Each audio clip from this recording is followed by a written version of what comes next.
इस ज्ञान कुंज अकादमी परिवार में मेरा संदेश ये है कि मेरे मन में एक कल्पना उठी, एक संकल्प उठा कि यहाँ अपने परमधाम जो मंदिर है और जो बनघनीनाथ मठ है उसमें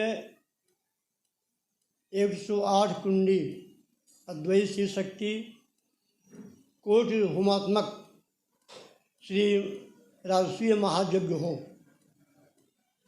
इस यज्ञ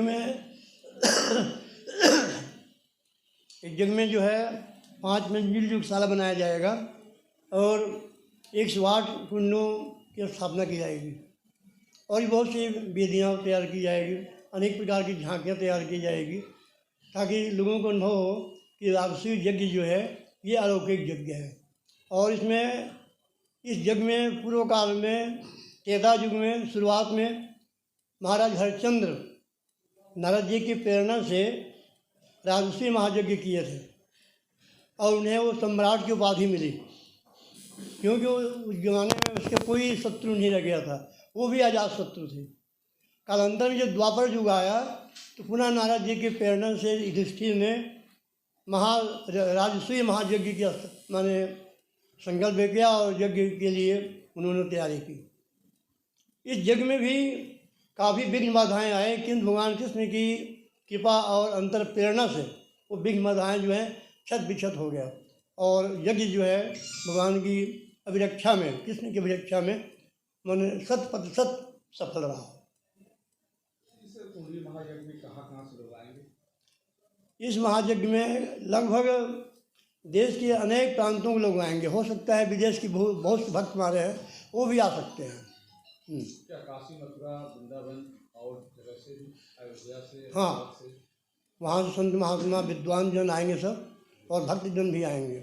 मथुरा, काशी, वृंदावन में भी हमारे भक्त हैं, शिष्यवर्य भी हैं। जो दूर दराज से संत आएंगे उनके लिए क्या व्यवस्था होगी आयोजन से? जो दूर दराज के संत आएंगे उसकी आवास की व्यवस्था, भोजन की व्यवस्था, हर प्रकार की व्यवस्था की जाएगी। वैसे ये आयोजन कितने दिनों तक रहेगा? ये आयोजन जो है 1.25 माह का होता है, ठीक ना। और इसमें जो है 3 दिन और बढ़ाया गया है, तो ये यज्ञ जो है पूरे 40 दिन तक चलेगा। गुरुजी, इस यज्ञ का मुख्य उद्देश्य क्या होगा? इस यज्ञ का मुख्य उद्देश्य जो है लोक कल्याण हित, प्रत्येक जनमानस को अनुभव हो कि हमारे अंतरात्मा को एक नई खुराक दी जा रही है। मन हमें भूख लगती है, प्यास लगती है तो हम पानी पीते हैं, भोजन करते हैं, फल फूल लेते हैं, दूध दही खाते हैं। हमारे अंदर में जो आत्मा बैठी हुई है, इस आत्मा को जब भूख लगेगी तो इसको आप कौन सी चीज़ देंगे? इसके लिए आप जो है ज्ञान और भक्ति, वैराग, प्रेम, ये सब चीज़ों को उसको देंगे तो उसको तृप्ति मिलेगी। मैंने आत्मा का खुराक ज्ञान है, वैराग है और अंदर जो प्रेम है, आंतरिक प्रेम, पूरे जनमानस से पूरे जीवों के प्रति आंतरिक उत्पन्न हो जाए तो वास्तव में वो राजसूय यज्ञ जो है सबके लिए हितकारी सिद्ध हो जाएगा। मुझे चीज़ आता है कि कोरोना काल के बाद आध्यात्मिक क्षेत्र में लोगों का काफ़ी रुझान बढ़ा है, तो मानते हैं? हाँ, इसे मानता हूँ मैं। कोरोना जो आया है ये लोगों को एक दहलाने वाला रोग आया और उसके अंतरात्मा को जगाया। जो लोगों की अंतरात्मा प्रसुप्त अवस्था में पड़ी थी उसको जगाया, जागृत किया वो। हम लोग भी इसके लिए बहुत मन तटस्थ रहते हैं। हमने एक किताब लिखी है यमन कथा, उसमें पूरे टोटल अध्यात्म की भावना है, अध्यात्म की सारी बातें हैं। किसी ज़माने में भगवान शंकर जो है पार्वती के आग्रह पर हिमालय की एक गहन गुफा में हमने कथा सुनाई थी, किंतु विषय वस्तु क्या रही ये मैंने किसी को पता नहीं चल पाया। कालांतर में भगवान की कृपा से या पार्वती की विशेष कृपा से, आप सबकी पुण्य उदय होने से मेरे मन में भाव आया, मैंने हमारी कथा महाकाव्य के रूप में मैंने लिखी। और इसमें 3 खंड है। इसमें जो है अखंड भूमि की कथा है, उसमें जितने भी दिव्य आत्माएँ हैं, अगर आपका जीव जागृत स्थिति में आ जाएगा तो आपका जीव जो है जीवात्मा कहलाएगा। और जब तक आप अंदर में जागृति स्थिति नहीं आई है तब तक आपका जीव जो है वो जीवपन में ही रहेगा। उसको अज्ञान घेरा हुआ है, मोह घेरा हुआ है, ममता घेर रखी है, उसके मन में ईर्ष्या जगी हुई है। तो अंतरात्मा जब जग जाती है हमें चेतना आती है कि हम बड़े मैं मनुष्य हूँ, आज तक मैंने कुछ नहीं किया, परमात्मा की आराधना नहीं किया, उनका ध्यान नहीं किया, मैंने दान पुण्य नहीं किया। जो इस ढंग से भाव आ जाएगा फिर हम उस काम में लग जाएंगे तो समझो हमारा जीव अब जग गया है, मोह रूपी रास्ते से जग गया है। यहाँ तक कहा गया है कि मोह निशा में सोवन हारा। अधिकांश जीव जो है, मनुष्य का जीव, अन्य प्राणी के जीव को तो हम नहीं कह सकते हैं, मनुष्य का जीव जो है मोह रात्रि में सोया हुआ है। मोह निशा में सोवन हारा। देखें सपन अनेक प्रकार सपने देख रहे हैं। हम जो दिन में कल्पना करते हैं, सोचते हैं, वो बातें जो है रात में सोने पर सपना में आ जाती है वो अधिकांश बातें। और दूसरी बात यह है कि जो सपने सिर काटे, कोई सपने में कोई आकर के हमारा कोई सिर काट देता है तो हमें इतना दुख होता है कि वो अब मैं कहाँ जाऊँ, कहाँ किसके पास जाऊँ, जबकि हमारा सिर कटा हुआ है, धड़ अलग हो गया, सिर अलग हो गया। इसके बाद भी दुख की अनुभूति हो रही है। इसी के नाम सपना है, जो कुछ नहीं है, कल्पना उठ रही मन में, केवल यही सपना है। आध्यात्मिक क्षेत्र में आज के युवाओं के बारे में क्या कहेंगे? आध्यात्मिक क्षेत्र में युवाओं से हम ये कहेंगे कि आप अपने को जागृत करें कि मैं परमात्मा का एक अंश हूँ, परमात्मा मेरे अंशी हैं, मैं उनका अंश हूँ और मैं परमात्मा से मिलना चाहता हूँ, मैं परमात्मा के हृदय से एक होना चाहता हूँ। ऐसा भाव आ जाए जो युवाओं में, तो युवा जो है मैंने बहुत ऊंचाई में हमारे देश को और हमारे राष्ट्र को, पूरे विश्व को आगे पहुंचा देंगे। विवेकानंद जी क्या थे, वो उन्होंने युवाओं को एक संदेश दिया, जगो और उठो और कुछ करो। उठोगे, जगोगे, कुछ तो करोगे ही। और ये जो जीवन है, करने का जीवन है। अभी क्या हमारी पढ़ाई जो है, अभी हम केवल पहली क्लास में पढ़ रहे हैं, क्योंकि क्या पढ़ रहे हैं, का गा ही पढ़ रहा हूँ। माने अच्छे कर्म करो, अच्छे कर्म करने की प्रेरणा दो और उत्तम भोजन करो, सात्विक भोजन करो, और उत्तम भोजन सात्विक भोजन करने के लिए प्रेरणा दो अन्य लोगों को। उसके बाद में फिर हमारा जो पेट भर गया है, हमारे आत्मा की तृप्ति हो गई है, तो हम भगवान का गुणगान करें, लोगों को अच्छा संदेश दें। और इस संदेश के माध्यम से हम पूरे संसार के लोगों में एक जागृति प्रेम कर सकते हैं, जागृति भाव उत्पन्न कर सकते हैं। वो मोह रूपी रास्ते से जगेगा, वो पहचानेगा अब मैं आत्मा हूँ, मैं किसी के मैं लड़का नहीं हूँ, किसी बाप नहीं हूँ, किसी पत्नी नहीं हूँ, मैं एक आत्मा हूँ। ये जो नाता जुड़ा हुआ है, ये नाता जो है जन्म लेने के बाद ही हुआ है। ये मेरी माँ है, ये मेरे पिता हैं, और जो शादी हुई थी मेरी पत्नी है, ये मेरे पति है।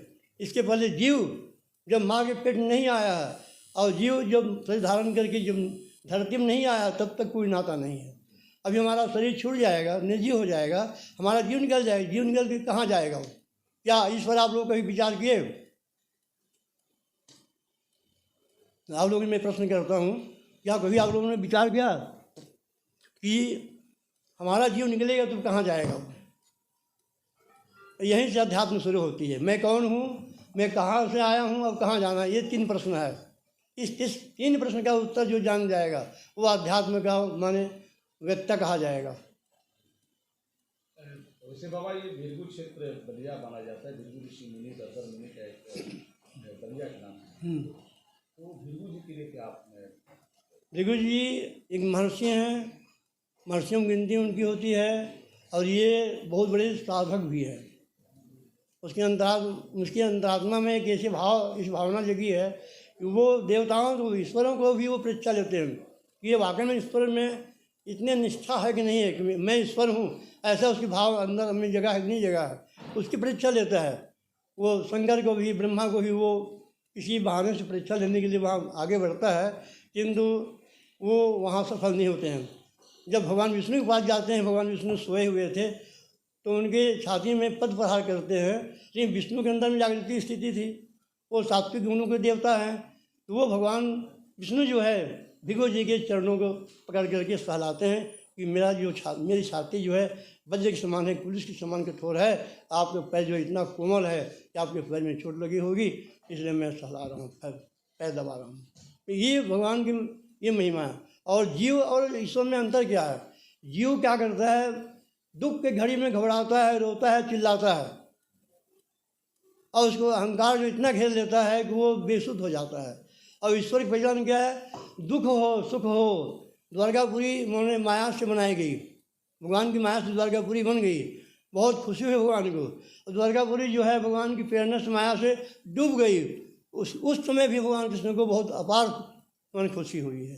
तो ईश्वर की यही पहचान है, वो दुख और सुख दोनों स्थिति में वो संभव में रहते हैं।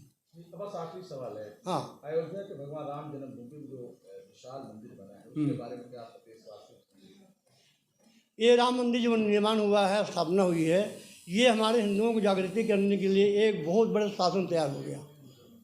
हमारे अंदर में चेतना आनी चाहिए कि वाकई में भगवान राम अब जो है अयोध्या में स्थापित हो गए हैं। पहले जो है काफ़ी दयनीय दशा में रही है उनकी स्थिति, उनकी मूर्ति, अब वो भगवान जो है चमकदार स्थिति में आ चुके हैं, वो पूरा प्रकाश फैला रहे हैं। ये जागृति स्थिति हमारी। मथुरा की बात हो रही है तो मथुरा में क्या कहें? और मथुरा में जो है आप लोगों के अंदर में अगर प्रेरणा है, अब लोग मीडिया जरा से सहायता कर देंगे तो वहाँ भी राम जन्मभूमि, कृष्ण जन्मभूमि जो है उसका उद्धार हो जाएगा और हम एक नया संसार की रचना कर देंगे। अब भिलकू क्षेत्र के विकास को लेकर क्या करेंगे? भिलकू क्षेत्र कॉरिडोर की बात हो रही है, तो इस तरह से अयोध्या में भगवान राम की जन्मभूमि पर जो बड़ी मंदिर बनी है, क्या भिलकू क्षेत्र को भी विकास की तरफ ले जाने की आवश्यकता है? बिल्कुल इसकी आवश्यकता है, विकास करना बहुत ज़रूरी है ताकि हम अनुभव करें कि ये पूरे संसार में, दुनिया में एक ऐसी धरती है, बलिया ऐसी धरती है। भगवान भृगु को महर्षियों ने उस ज़माने में दंडाचार्य थे, सीएम कौन था उस ज़माने में? दंडाचार्य। उस समय थे मरीच मुनि जो है दंडाचार्य थे। कहा तुमने जो परीक्षा ली है विष्णु जी की, पद प्रहार किया है छाती पर, ये परीक्षा का तरीका अच्छा नहीं है, आपको प्रायश्चित करनी होगी। क्या बताओ मैं कौन से प्रायश्चित करूं?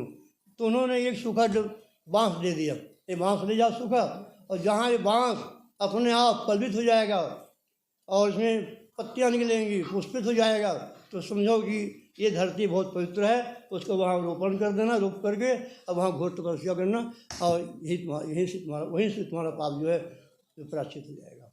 ये विश्व की पवित्रतम भूमि में से एक पवित्र भूमि है बलिया की धरती। गुरुदेव जो यज्ञ का आयोजन